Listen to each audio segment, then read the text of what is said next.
seeking truths about the world, I heard lots of interesting truths from so-called spiritual people, but then saw their lives never match their truths. And then, as I started to get older, realized that science was where I would go find my truths about life. And so I was not a spiritual person at all, got into the science, and was, of course, ingrained with the conventional beliefs of Darwinian biology and genes control life and genetic automatons, biochemical machines, all that kind of stuff. And I had the great fortune of getting my PhD at the University of Virginia under a brilliant scientist by the name of Erwin Koenigsberg. And he was one of the first people to clone stem cells. So I actually was doing stem cell cultures in 1967, so that's 40 years ago. Well, people think, oh, stem cells are this brand new thing. It's like, no, stem cells have been around for a long time, except a very exclusive club studying them. And the beautiful part about my stem cell research was, as I started to do this and I was cloning genetically identical cells, I started to realize that if I would take these genetically identical cells and put them into separate petri dishes and then change the environment in those dishes, that in one dish they will form muscle, in another dish they'll form bone, and yet in a third dish they would form fat by changing the conditions. You stop for a second and realize, well, wait, they're all genetically identical. So what is it that controlled why they became muscle or bone or fat? And the answer was very obvious. It was like information from the environment. So this started to lead me on a different trail than all my colleagues who were getting focused on the genome and, you know, building up the background to create the Genome Project while I was doing this. So I was taking the road less traveled at that time. I was looking into the role of how the environment influences the expression of cells, while everyone else was looking at how genes control cells. And yet, my papers were published in very prestigious journals, and the results were very clear. It wasn't even ambiguous. It was that the fate of the cells was primarily determined by the environment that cells find themselves in.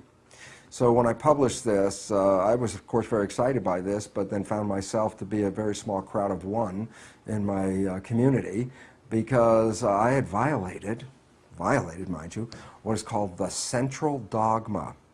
The central dogma is the pillar of modern biomedicine today. It was a concept that was coined by Francis Crick, the guy, one of the co-discoverers with Jim Watson of the DNA double helix. And the central dogma simply says this, and you're very familiar with it, is that the flow of information in biology goes from DNA to RNA to protein. And this is established in all the textbooks. It's still in all the textbooks at this very moment. So it says information flows from DNA down, and therefore, since your body, which is made out of protein, and the proteins are coded for by the DNA, then we have bought the belief, as the dogma says, that your fate and your lot in life is determined by the genes you receive at conception. So we become victims of our heredity in this sense, if you understand it from this point, that you didn't pick your genes and you can't change your genes, and since your genes control your life, then you're a victim to those particular genes. That is the message that conventional science has been teaching.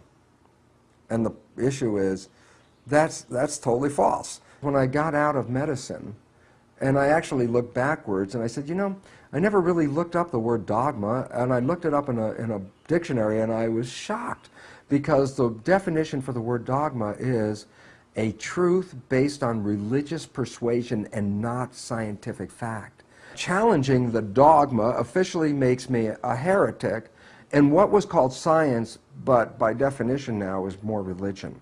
Quantum physics and quantum mechanics, or Newtonian physics and Newtonian mechanics, what you see is that physics and mechanics are synonyms. So physics really means the mechanisms by which the universe operates. The new physics, quantum physics, was something that I really wasn't into, nor were any of my colleagues in the medical school. We were all trained in Newtonian physics. And the difference between the two is very profound. Newtonian physics said the world that we live in, the universe we live in, is a machine made out of mechanical parts.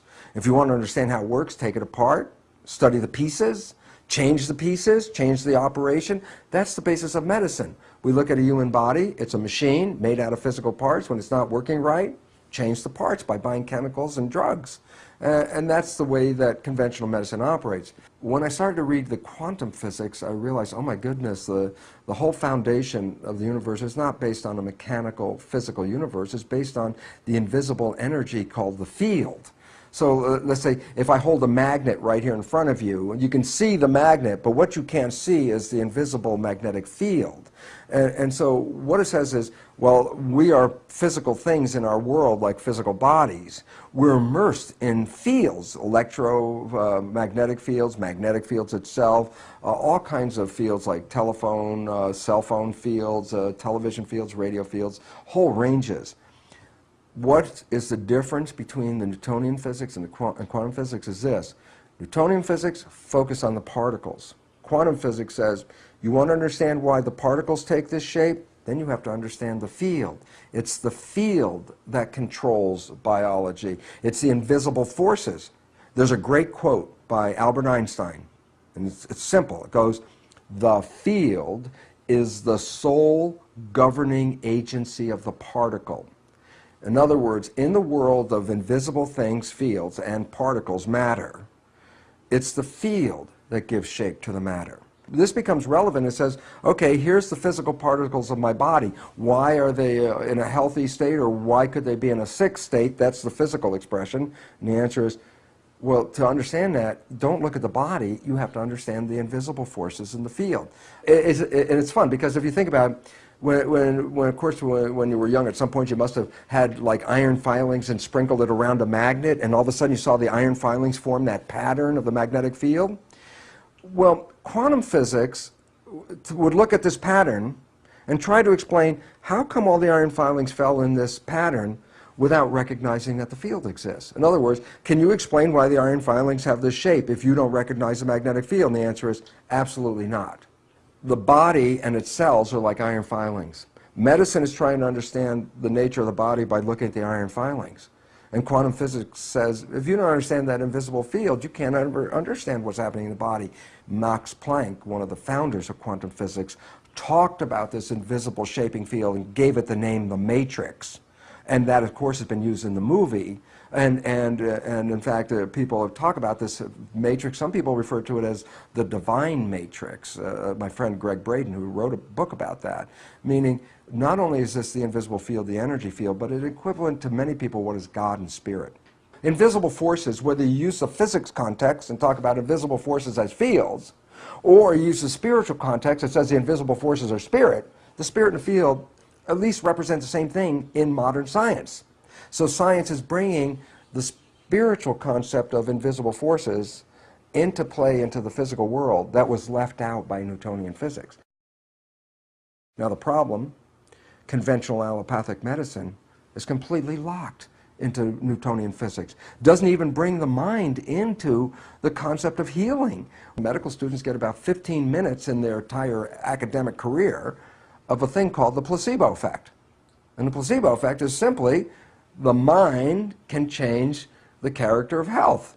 In other words, if you believe that this drug is the miracle drug you've been looking for and you take it, your mind believing it's the miracle drug can heal you, while the drug itself was nothing more than a sugar pill. Now that's an established fact. 1/3 of all medical healings are due to the placebo effect. Okay? It becomes very important. Well, we left something out of the picture in the education. Not that it's out of the picture in the research. The placebo effect is when you have positive thoughts and it generates a healing response. What they don't talk about in the books and in the general mass media is something called the nocebo effect. The nocebo effect is the same as the placebo effect, except the thoughts are of a negative nature. And what's the point? It's thoughts that are powerful, whether they're positive or negative. And while we give attention to the positive thoughts, called placebo effect, creating healing, what we know and what we don't talk about is that a negative thought, which constitutes what's called a nocebo effect, is as powerful as a placebo, but in the opposite direction. A negative thought can not only make you sick, a negative thought can kill you in much the exact same power and using the same mechanism that a positive placebo thought can heal you. Psychologists tell us that 70% or more of our thoughts as conventional people are negative and redundant. Every day, 70% of people's thoughts are actually taking health away from their lives and actually bringing less quality to their lives, and they don't count it because it's just that little thought that runs in their head, and yet, scientifically, it's the equivalent of the placebo effect, but backwards. Medicine is not really the free avenue of research and investigation as we think it is. It is controlled by money, and unfortunately this is where the pharmaceutical industry has undue influence and keeps us from looking at healing that does not involve chemicals and drugs. Only for the simple reason this: a pharmaceutical company makes money by selling chemicals. If we talk about how you can heal yourself with your mind, then that product doesn't sell very well. It's not in the interest of the pharmaceutical industry to support free energy healing, and therefore it's a subject that gets no coverage except for that 15 minutes on the placebo and then dropped out of the system, and yet it is the most important new understanding, and it's not new because it's 100 years old or more. It's new only because we're beginning to look at it in spite of the fact that drug companies don't want us to see it. It's not in the interest of the pharmaceutical industry to support free energy healing, and therefore it's a subject that gets no coverage except for that 15 minutes on the placebo and then dropped out of the system, and yet it is the most important new understanding, and it's not new because it's 100 years old or more. It's new only because we're beginning to look at it in spite of the fact that drug companies don't want us to see it.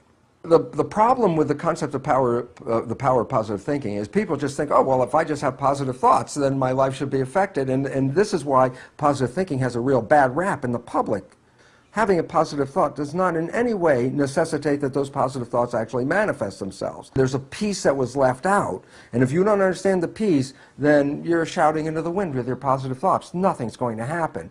There's the conscious mind and what is called the subconscious mind. On a day-by-day basis, the subconscious mind runs our biology about 95 to 99% of the time. So while you're having all these wonderful thoughts, that's not the conscious mind's not running the show. It's a subconscious mind. The programs that we got, that's the source of the problems that most of us face. And these programs could limit our abilities and take away our powers, which essentially they do. Positive thinking is a creative thought that comes from the conscious mind. Okay, so I sit here and I'm going to have all these wonderful thoughts. I'm going to close my eyes and visualize all these wonderful things. Now stop and go back to the mechanical character of it. A, I'm having these thoughts with a little tiny processor called the conscious mind, and I'm competing with the programs that are in the subconscious mind. So if I have a thought for being healthy or being in a good relationship, and I'm doing positive thinking, and at the same time I have acquired programs in my development that said you're not as healthy as you think you are, and you're not that good a person to have those kind of relationships, then look, I'm now pitting my positive thoughts against my programs, and they're opposite. But here comes the other part. While I can try to maintain positive thoughts in my life using my conscious mind, this conscious mind only operates less than 5% of the day. That says 95% or more of the day, I'm operating from the other belief system. Do the math. How powerful are positive thoughts? And the answer is, unless the subconscious has the same programs and agreement as the conscious mind, power of positive thinking will not work. It will not work because you're competing against a much more powerful processor. We do not see the subconscious when it plays. The subconscious has programs in it that we primarily got from other people in our development. And the significance about that is that if we are operating from this subconscious mind and not seeing it, then we're also not seeing that we're playing programs that may not be in any way supporting who we are and what we want. The only problem was, it was your own subconscious programming that led to the life that you have. And that if you can understand that, and then try to work with it, then you can change your subconscious programming and change your life. If you're sitting at the traffic light and you're waiting for the light and these thoughts are running through your head, you can start to listen to them. For a moment, stop and be analytical and listen to these thoughts, and you start to realize you're saying things, well, that won't happen, or oh, I'm not that lucky, I can't get that, oh, she won't pay any attention to me. These are thoughts, and then realize Since these thoughts are programming the biology, and these are the thoughts that are just running like a faucet from your subconscious mind, you're actually hearing what kind of beliefs you're dealing with. And the first level of really owning the power over your life is to listen to these thoughts. Because if you listen to them, you're going to have to stop and say, my God, if I listen to all these thoughts, of course my life is not pretty. The subconscious is the driver until you own the responsibility to stand in the front, or sit in the front, put your hands on the wheel and drive the vehicle yourself. The moment you do that, you have power. The energy fields out there, our thoughts are the energy fields, so can we tap into it? In fact, if you're tapped into your thoughts, then you're already tapped into the energy field because the thought isn't material or mechanical in the first place. It is the energy field. Once you own that these thoughts are important and you can hear these thoughts, then you have access to say, well, wait a minute, I decide not to, I don't want to hear that thought. I want a different thought. And that's when your conscious mind steps in and says, give me the driving, give me the wheel. Because the subconscious has been driving the vehicle all this time. And most of us think our conscious mind's like a backseat, passenger watching this car go out of control from the back seat, screaming directions to the front seat, and the driver's not paying any attention. Greetings, fine friends. We welcome you to Science and Spirituality on Supreme Master Television. Our show today features excerpts of a lecture by Dr. Bruce Lipton, an internationally recognized authority from the United States on the connection between science and the spirit. Dr. Lipton is the author of several books, including The Biology of Belief, Unleashing the Power of Consciousness, Matter, and Miracles. By training, he is an expert in cell biology and is a former medical school professor and research scientist. His research work in the 1980s at the prestigious Stanford University, USA, showed that the outer layer or membrane of our cells is the equivalent of our brain. By processing information from the outside environment, the cell's brain can affect changes inside the cell. He has found scientific evidence demonstrating that our beliefs manifest themselves at the level of the cells in our bodies. Dr. Lipton says that by modifying these beliefs, we have the power to fundamentally change our lives for the better. Now we present part one of our program featuring portions from his fascinating talk entitled Nature, Nurture, and the Power of Love, which concerns conscious parenting, or how parents can set the best possible foundation for a child's future. It's your interaction in the environment that selects your gene programs. If you're in a very supporting, nurturing environment, you'll express functions of the system to promote growth. But if you're in a toxic, angry creating environment, an environment that conflicts with your life, you're going to select different programs. Perceptions are also given a survival value. Each perception you see influences your life. And so there's a value when you learn about that perception, you give it a value of whether it's supporting your life or something that threatens your life. And that's very important because ever after that, when you see that perception again, you will automatically say, oh, I remember that threatened me. Or this was a great thing, I love that. And so what is loving or hating or fearing something? These are the values of the perception that you've acquired. You learn these perceptions. This is very important. What are the perception values? Well, basically, at the fundamental level, there are two values to perception. One, perceptions that provide for growth and reproduction. Things in your environment that nourish you, encourage you to thrive in the world, you give them a growth value to them. And you engage in behaviors of growth. Growth is opening up your arms and taking it in. Growth is things that are out there giving you sustenance and supporting your life. But you need other mechanisms of survival besides growth. You have to understand protection. They involve different activities. Growth is encouraging the system to facilitate its own homeostatic balance. Protection, you don't go into protection like, hey, open your arms up. What do you do in protection? You close them down. Interesting. Growth, open. Protection, closed. Same thing, humans and cells. Anything that supports your growth, you will move toward it with open arms. You will go out and get it. And the most important growth factor for a human being is love. Love is what provides harmony to the system. Love is an energy that coordinates and makes the community a whole functioning system. Here, Dr. Lipton analyzes the classic debate of nature versus nurture regarding what kind of personality traits a young one will possess when older. Hundreds of years, nature, nurture, nurture, nature, which is more important? I'll tell you the truth. The answer? Consciousness. Reason? Consciousness can override anything you had in your nurture. Consciousness can even rewrite your genes. In fact, in cancer, that's probably one of the most likely situations involved. The reality is, consciousness is more powerful than either nature or nurture because consciousness can rewrite both of those. And we never talk about it. And the important part is, we never talk about it. It's more important than what we do talk about. Even before a baby is born, he or she will gain information from the parents while still in the womb. Dr. Lipton suggests this information will influence how the baby will perceive and react to this world after birth.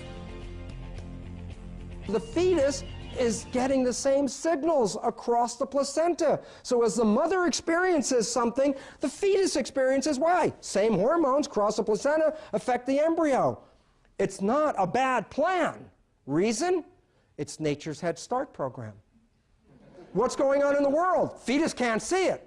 So what does the fetus do? Rely on what the mother experiences. And as the mother experiences, the fetus will adopt and adjust its physiology to respond to what she sees. So the parents collectively influence the mother's environment. It's the parents that are shaping the genetics and expression of this child by their perception. Please stay tuned for more from Dr. Bruce Lipton's lecture, Nature, Nurture, and the Power of Love, after these brief messages. You are watching Science and Spirituality on Supreme Master Television.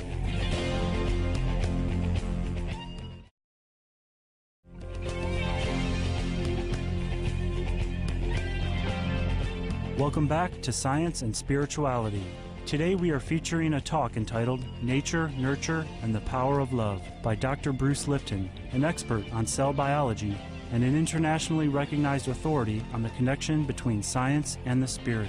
Eye contact and physical touching with their parents is crucial to a baby's psychological makeup and perception of the world when they become older. Without this bonding between a parent and child, behavioral issues can appear. What is important? Direct eye contact with the child. The reason is the child has a moment window. At first, an infant can distinguish chimp faces from each other as individuals. It can distinguish human faces as individuals. But a little later in development, just after a couple of weeks, it can't distinguish the individual difference between chimp faces. It can only distinguish the individual difference between human faces. It's beginning to narrow and focus it down on who is the parent. Reason why. The eye contact and also physical touching is most important, is required to create an attachment bonding. The relevance about it, as I said, the child learns perception. Well, who is it going to learn it from? The one it's attached to. That becomes the teacher. Both parents can be bonding with their child. Reason why, and this is so beautiful, the child is programmed very, very quickly to determine the facial expression of the parents. If the parents are smiling and happy, that means everything is fine. How many parents are actually observing their kids when they're learning things? Most of them are too busy doing other things. If the child turns around and the parent's not there, then what is going to gauge whether this is a good thing or a bad thing? It's lost.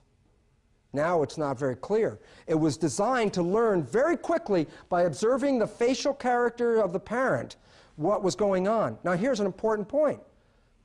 If the bonding doesn't occur, then the child will not focus on faces. Actually, will start to focus on mouths, more or less. This has been found in 3-year-olds because that's the first time where you can judge autism. An autistic child does not look and recognize its own mother's face or its father's face from anybody else's face. It can't do it. When it looks at a face, all it looks at is sees a mouth. It doesn't even look at the face. Reason? It lost bonding. It doesn't know. One of the consequences of improper bonding is the child will express the characteristics of attention deficit disorder, meaning the child will not focus on anything in particular. It will just be scanning and will not focus on things. And why is this a problem? Because so much of this bonding hasn't occurred that so many children are expressing it. The problem is that we confuse it with attention deficit disorder. Those are two different things. And the problem is, what then happens to these kids is, oh, this child has attention deficit disorder, give it these drugs, you know, Ritalin or something like that. And the reality is, now you've compounded the problem, made it worse. It wasn't attention deficit disorder, it was an attachment disorder that giving the drugs in no way affects this. Dr. Lipton discussed specifically what parents can do to help their children be the best they can be through focusing on what messages they are sending to the little ones. Until 6 years of age, a child is in a hypnotic state. Everything you say and do, it's learning, it's watching, it's observing. Until then, until 6, at that point it begins to express its own consciousness, which can still make programs, but then it's involved with the program. Up till 6 is the most important period. The reason is this. This is the period of enculturation. This is the period where the child has to learn all of the details about language and movement and how to integrate into society. This is the developmental period of learning how to be a part of a community. And why consciousness is not involved is it would distort the downloading of this information. So in this time period, the child is completely a tape recorder of all of the behavior it observes from the teachers called its parents. And all of a sudden, you start to recognize a very important problem that's going to happen here, and that is, then you were also programmed between 2 and 6 to have behaviors, and you weren't consciously involved with your own programming. And these are fundamental programs. By the time a child is 6, the parents could be gone, the child will still grow up just like the parents were. If the child has learned behaviors from nurture that are not good or the best for them, things can still be changed, as consciousness, in Dr. Lipton's opinion, is the most important factor. You can change any programming. Consciousness can override nurture any time, but you need to do it with a process. You just can't do it. It's a process of change. Educational resources and referrals. I want to provide you with 2 organizations that will give you all the referrals you need about changing programs, all of the nature steps of conscious conception, conscious pregnancy, conscious parenting. These are the Association for Prenatal and Perinatal Psychology and Health, APA. This is the website, tremendous resources. And this one is called the Alliance for Transforming the Lives of Children, another website. You can download from these organizations details about the things that I talked about today, plus processes that can be used in creating a better relationship with your children, a better understanding of parenting. And in this process, the whole nature of it is very important for this reason. That is, how we parent our children is how they will parent their children. How we parent our children today changes the future of evolution on this planet. And therefore, our own children are the future parents. We would like to extend our appreciation to Dr. Bruce Lipton for providing his insights on child development and parenting, and for reminding us that above all, love is the most important element in life. Please join us again next week on Science and Spirituality, where we will present part 2 of our program featuring more highlights from Dr. Lipton's lecture. Thank you, our caring and intelligent viewers, for being with us today for our show. Now please stay tuned for Words of Wisdom next, after noteworthy news, here on Supreme Master Television. May heaven bless the children all over the world with bright futures.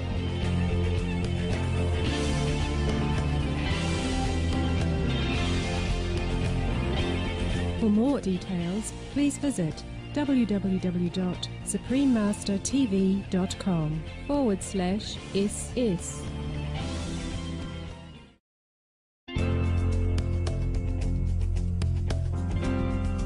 Greetings, loving friends. Welcome to Science and Spirituality on Supreme Master Television.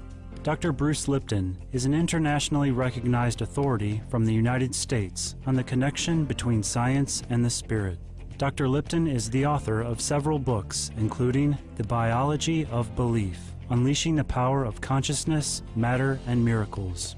By training, he is an expert in cell biology and is a former medical school professor and research scientist. His research work in the 1980s at the prestigious Stanford University, USA, showed that the outer layer or membrane of our cells is the equivalent of our brain. By processing information from the outside environment, the cell's brain can affect changes inside the cell. He has found scientific evidence demonstrating that our beliefs manifest themselves at the level of the cells in our bodies. Dr. Lipton says that by modifying these beliefs, we have the power to fundamentally change our lives for the better.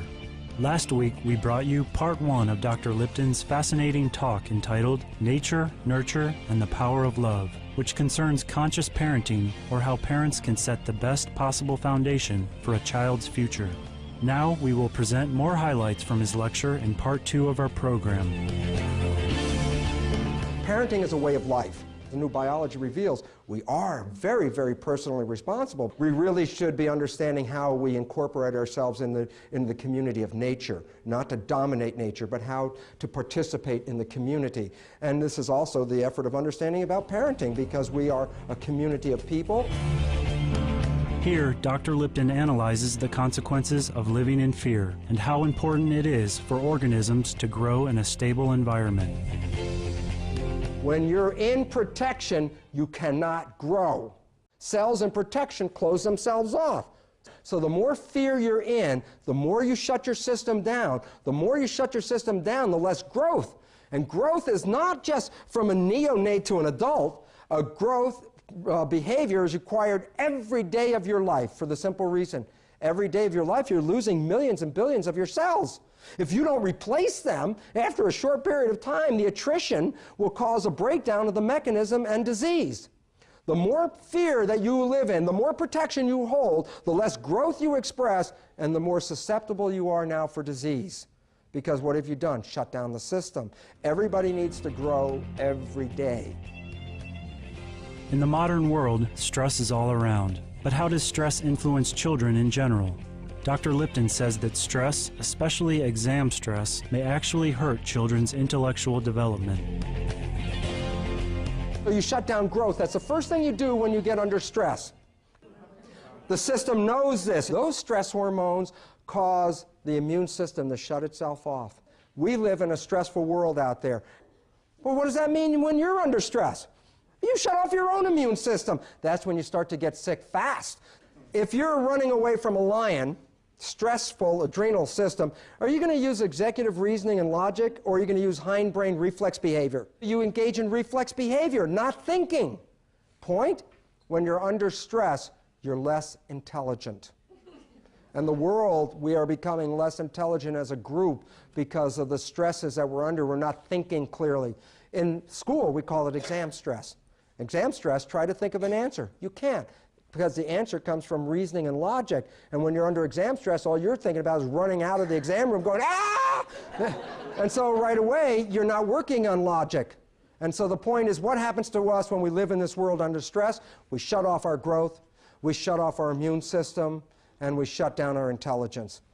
As a group, as a population, as a nation, we really haven't been given the proper parenting skills to really understand how to do parenting. And therefore, to try and blame yourself for parenting issues without having proper teaching in this area also means there is no blame.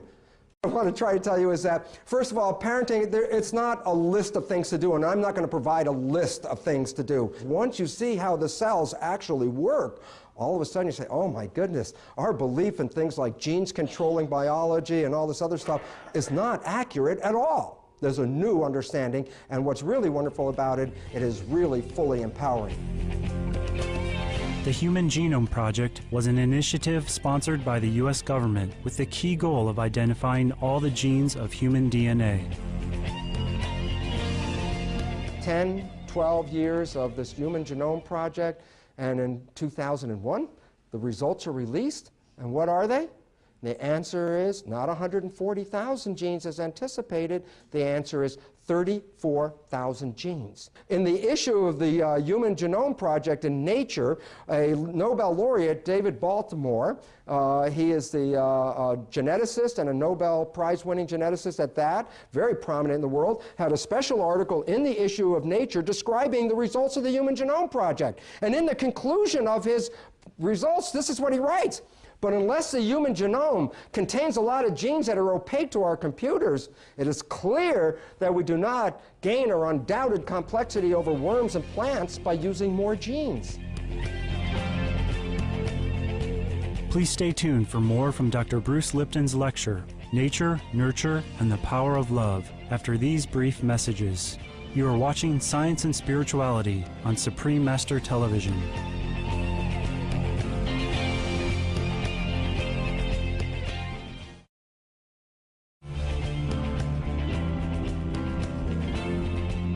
Welcome back to Science and Spirituality. Today we are featuring excerpts from a talk entitled Nature, Nurture, and the Power of Love, given by Dr. Bruce Lipton, an expert on cell biology and an internationally recognized authority on the connection between science and the spirit. In this part of the lecture, Dr. Lipton will explain the interplay of the subconscious and conscious mind in human development. Also, he discusses how a child's intelligence is affected by their prenatal or even preconception environment.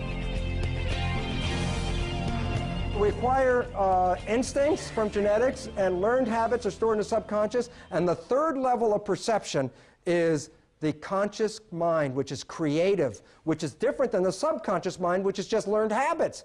The conscious mind can create new ones. So the conscious mind is really important. The imprints were laid down just before the fertilization. So it's the attitudes of the parents within the few months before that conception that are selecting an imprint that will determine some very fundamental shapes and characters of their future baby. This brain is half the size of that brain. 50% of a child's intelligence can be determined by the prenatal environment and preconception environment. You can shortchange a child's intelligence 50% by living in fear. Conscious pregnancy. It's a very important understanding. So what's going on during the pregnant period between the parents is totally influencing the expression of this child and the future of this child. So rather than our belief that the mother is just providing nutrients, we must add this important fact: she provides information. She provides information about the environment. We're now beginning to realize that the prenatal environmental conditions profoundly change the physiology and development of the child. A new analysis shows that genetic influences may be weaker and prenatal environmental influence is greater than previously appreciated. It has now been demonstrated that intelligence is approximately 48% determined by genes, 52% determined by environment. Meaning, in a completely toxic, noxious environment, you can shortchange the intelligence of your child 50%. Just by your responding to that environment. How does a newborn baby feel and learn? How does the brain develop in the first few years? From before birth to 2 years of age, a child will express predominantly delta activity, which is very low frequency brain activity. When we express that, we're essentially sleeping or not being conscious. Okay? And it doesn't mean the child's unconscious, like knocked out. The child is totally present, but not engaged in what's going on. It's seeing it, observing it, and downloading it, but doesn't like interfere with the download, doesn't say, gee, that was a good behavior, that was bad behavior. It just watches you and learns the behavior. It's not being consciously involved in the learning. Subconsciousness is not consciousness. Consciousness is creative. Subconsciousness are tapes. Where did you get the tapes? Your subconscious was programmed before birth up through 6 years of age without you even being involved. You learned tapes about how to live. After you get past 6, this development of the prefrontal cortex region here, which is where our central source of consciousness comes from, self-consciousness, self-reflection, is an add-on, really. And as a matter of fact, it's an option. A lot of people in this world don't even use consciousness. The reason is you don't need it. Once you learn the program, it's just repetition. When you are not paying attention to your own consciousness, you are playing tapes that are not even yours. And you don't even see it, because the subconsciousness works imperceptibly. It's so fast that it doesn't even engage consciousness. Finally, Dr. Lipton talks about awareness and community living, which are spiritual in nature. When you live in a community, you share awareness. You might only be able to have one on your own, but when you live with 15 others, you get to share their awareness. So the purpose of coming together in a community was to expand awareness. Whether it's a single cell coming into a cellular community or a single human coming into a human community, it's the same evolutionary drive. More awareness, greater survival. In community, cells defer their own intelligence to follow the central voice. In other words, a community cannot exist if every member in the community does what they want to do. A community exists because we work together for a common goal and a common end. So there's a commonality to the thing, a plan that we're all following, a central voice. We would like to extend our appreciation to Dr. Bruce Lipton for providing his insights on child development and parenting, and for reminding us that above all, love is the most important element in life. Thank you, our caring and intelligent viewers, for joining us on this edition of Science and Spirituality. Now please stay tuned for Words of Wisdom next, after noteworthy news, here on Supreme Master Television. May all children be blessed by heaven and reach their full potential. Az első rész az, hogy az észlelés irányítja a viselkedést, mert ott van a fehérje. A második rész, hogy felbukkan a jel, de mivel a fehérje nincs jelen, ezért az észlelés jel a sejtmaghoz megy és aktiválja megfelelő gént. A harmadik rész pedig ez. Mi történik, ha egy stresszes környezetbe kerülünk, és nincs megfelelő génünk a stressz helyzet kezelésére? Az egyetlen módja annak, hogy a helyzetet kezelni tudjuk, ha megváltoztatjuk a géneket. Nos, a hagyományos biológiában a génváltoztatás egyetlen lehetséges folyamatát véletlenszerű mutációnak nevezzük. Mindent alkümmel szerepel. Mit jelent? Azt, hogy kémiailag képesek vagyunk mutációt előidézni, de annak a kimenetelét nem tudjuk befolyásolni. A végeredmény mindig véletlenszerű.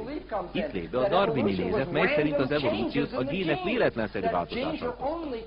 A hagyományos nézet szerint a gének csupán a véletlennek köszönhetően változnak. Egy cikk, amely John Cairns 1988-ban írt a Nature című folyóiratban, az addig igaznak vett biológiai alapok egészét változtatta.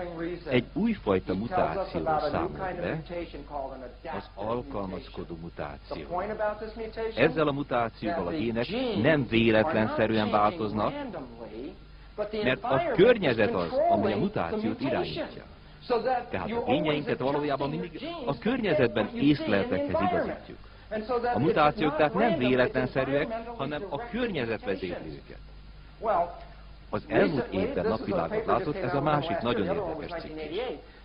Egy baktérium kolóniát 5 kémcsőbe rak. Azután mind az 5 kolónia számára ugyanolyan rendkívül stresszes környezetet hoztak létre, arra sarkalva a baktériumokat, hogy az életben maradásukért változtassák meg a génjeiket.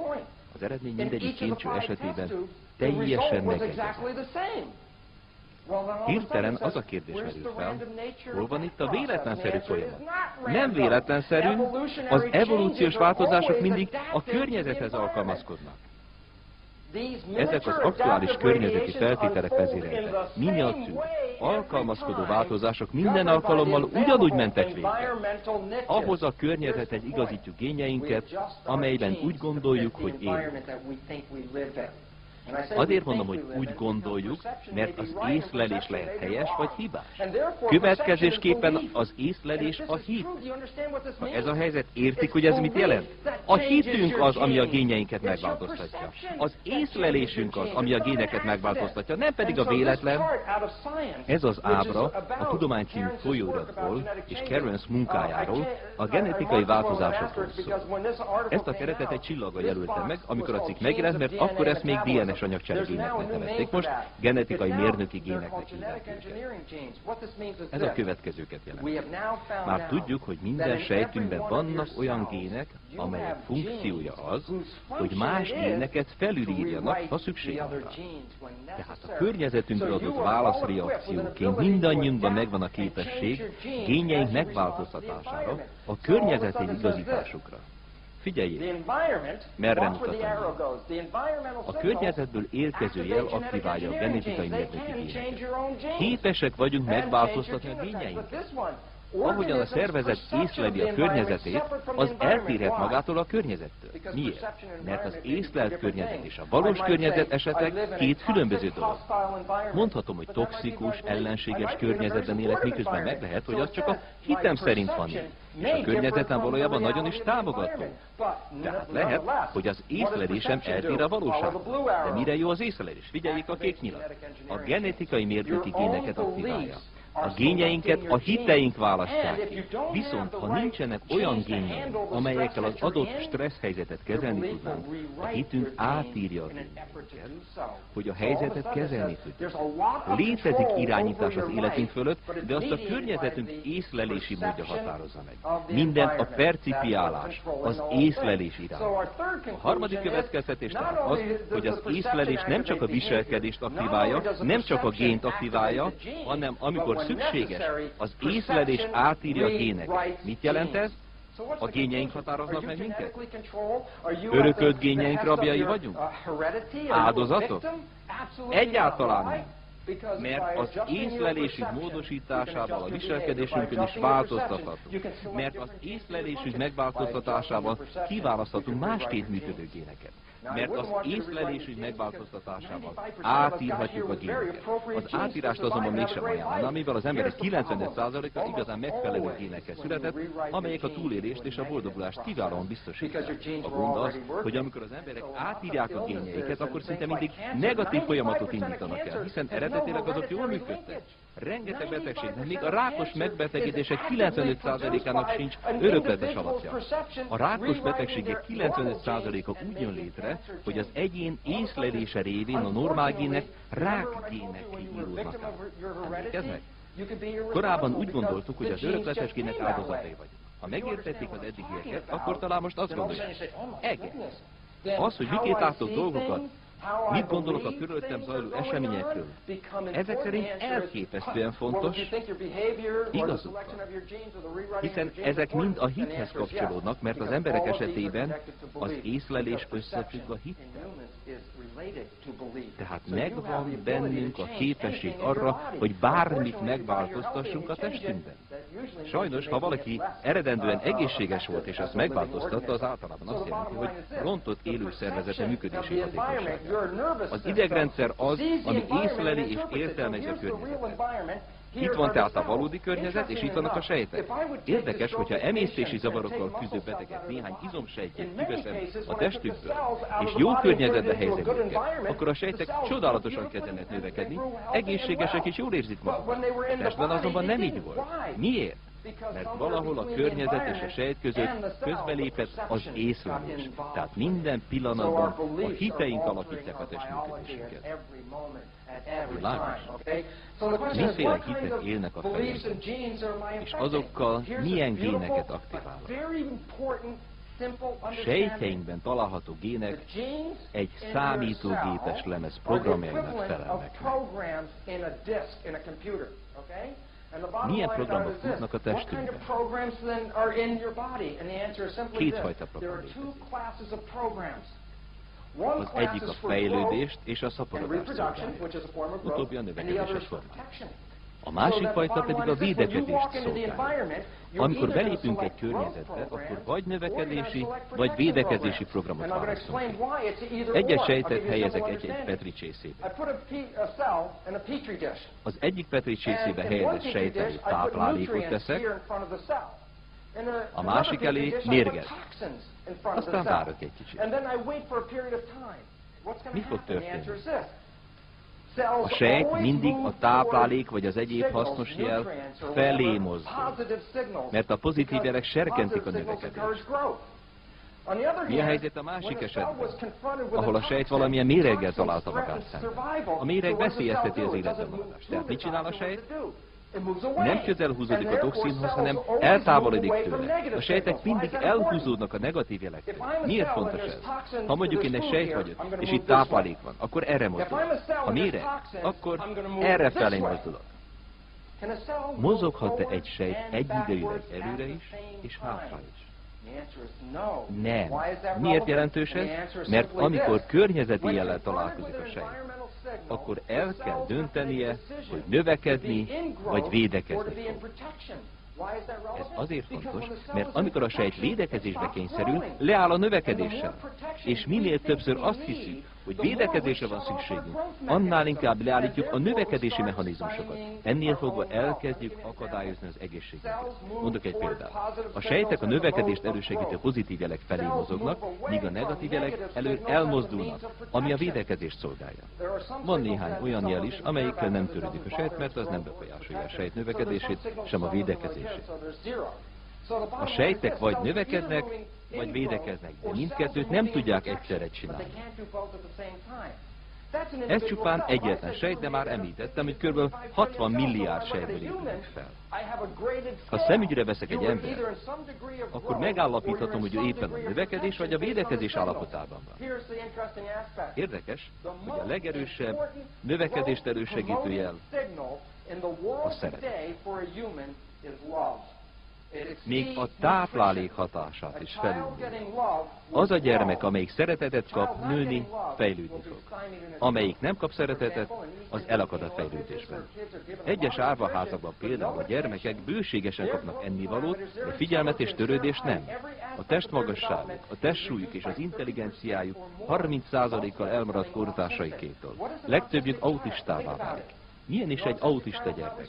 Az autista gyermek nem reagál a környezetére. Miért nem? Mert fejlődése során valamikor elkezdte a védekezés falait felépíteni, mert nem kapott szeretetet. Egy bizonyos ponton a rendszer leáll, és többé nem reagál a környezetére. Ez a védekezés legmagasabb formája. De nézzék, mi történik a gyermekkel. Belehal a folyamatba. Amikor félünk, leállítjuk a növekedési mechanizmusainkat. Amikor szerelmesek vagyunk, felerősítjük azokat. Ilyen egyszerű az egész. Ez két irányú utca. Vagy az egyik irány, vagy a másik.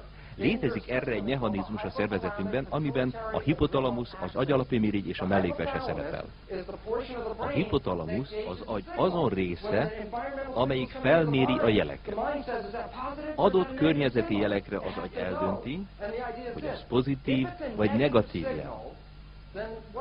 A negatív jelnek értelmezi, mi történik? A stressz aktiválni fogja az agyalapimirigyet. Két variáció létezik.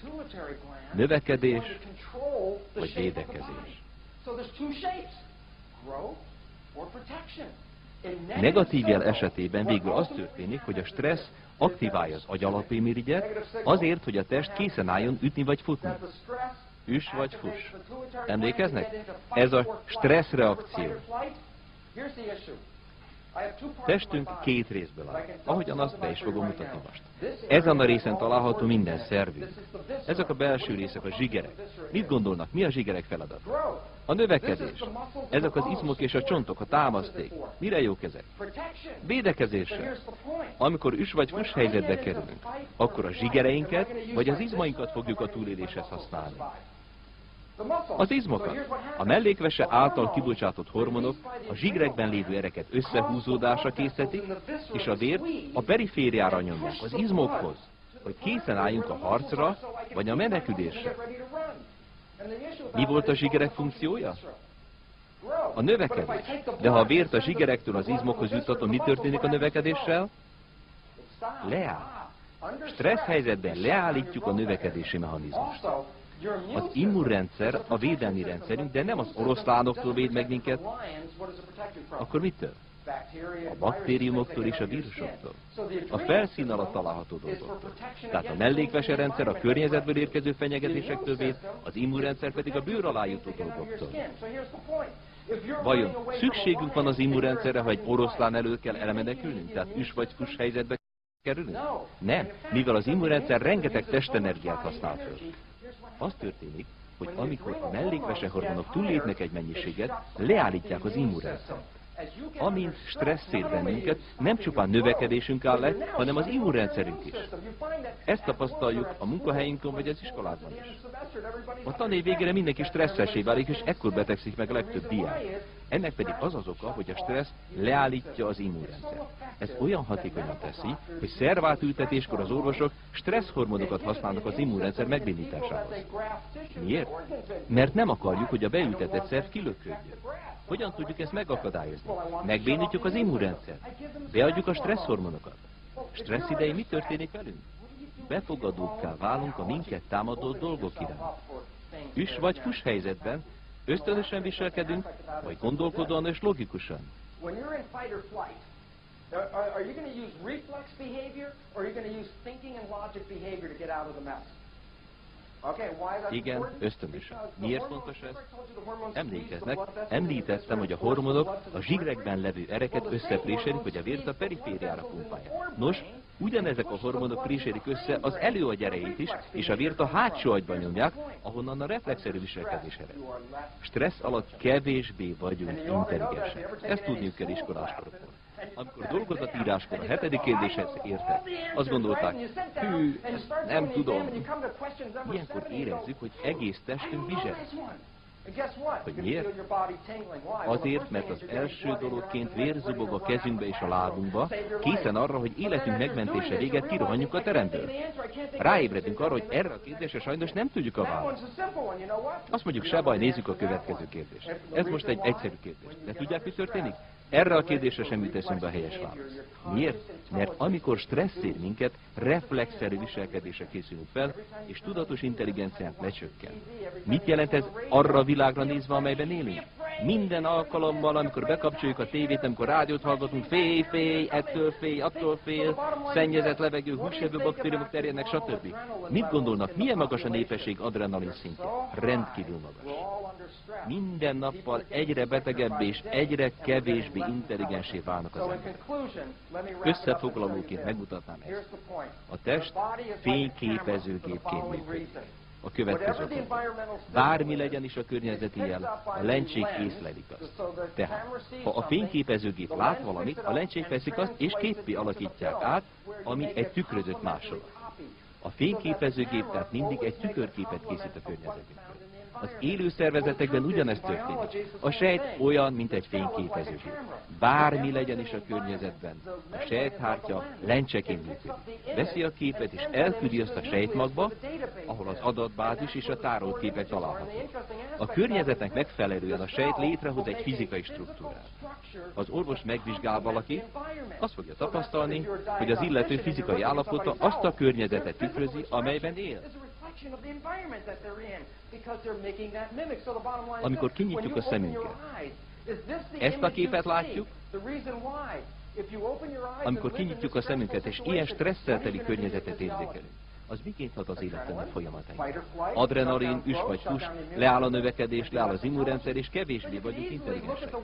De lehet a világot egy sokkal jobb, egészségesebb képként látni. Itt van például Max Filperis extázisa. Láthatom ezt a világot, vagy láthatom ezt? Mit gondolnak, ha így látom a világot, milyen folyamatban leszek? Növekedésben vagy védekezésben? Növekedésben. Az, hogy miként látom a világot, az alakítja a testemet. A percepció, tehát az észlelés köti össze a környezetünket és a testműködésünket. De az észlelés valójában a hit. Hiteink egyfajta szűrőként működnek a környezet és a testműködésünk között. Hitszűrőink zavaró hatásúak, ha hiteink megalapozatlanak. Ha hiteink torzak, akkor olyan géneket fogunk aktiválni, amelyek a környezetünkhöz nem passzolnak. Mi tart minket egyensúlyban? Az, hogy az észleléseinket éppen tartjuk. A nevelésünk során szűrőkre teszünk szert, amelyek a környezet és a fényképezőgépünk között helyezkednek el. Ezeket a szűrőket elsajátítottuk a szüleinktől. Hiteink egy része már születésünket megelőzően belénk hívódott édesanyánk és az ő környezeti észlelései hatására.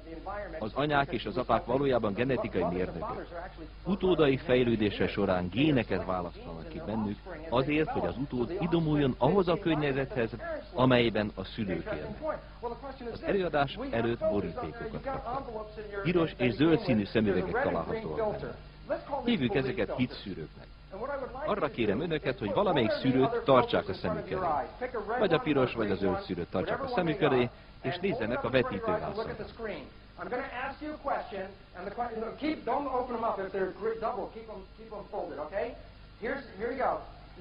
Mondják meg, hogy a kép, amit látnak, a szeretetet vagy a félelmet ábrázolja. A szeretetet vagy a félelmet. Szeretetben vagy félelemben élnek. Okay, now take the glass off and find the other glasses. Most tegyék fel a másik Okay, szemüveget, you got a different set of glasses now? Okay, put those up. és mondják meg, Are you living in love or are you living in szeretetben fear? vagy félelemben élnek. Okay, are you living in love or are you living in fear? Szeretetben vagy félelemben élnek. Well, here's the simple point. This is the beautiful point. Life has everything A in legszebb it. az, hogy az Life has életben everything, minden but you will megtalálható. only Minden. see De what csak you azt have fogjuk perception meglátni, filters aminek a to see. meglátásához And a you kellő will talk szűrőkkel perception rendelkezünk. filters. Ezeket a szűrőket a szüleinktől és az iskolában tanultuk.